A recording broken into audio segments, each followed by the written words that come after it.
Bonjour à tous, Maître Julien Bérard du cabinet Bérard Avocat. Alors aujourd'hui, pour cette 5e vidéo, nous allons parler du déroulement du procès civil.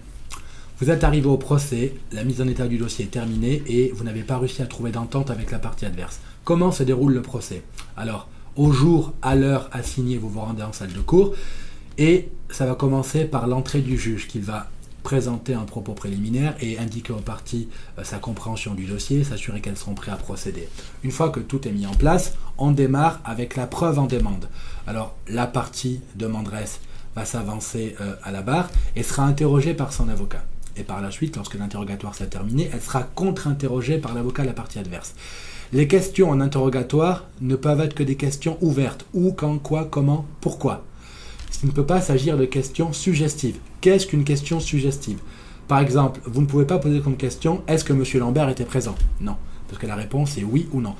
En revanche, vous pouvez poser comme question « Qui était présent ?» Et la réponse, ça sera « M. Lambert ».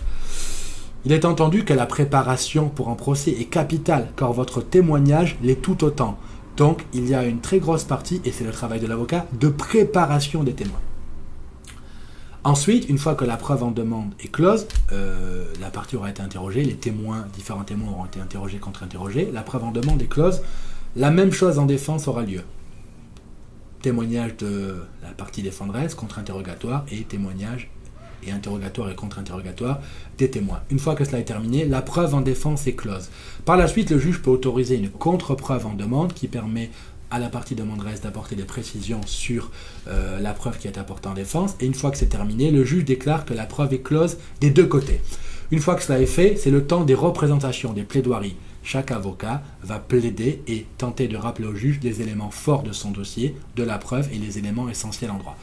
Une fois que c'est terminé, le juge va remercier les parties, va remercier les avocats et va prendre le tout en délibéré. Il est extrêmement rare d'avoir un jugement rendu sur le banc.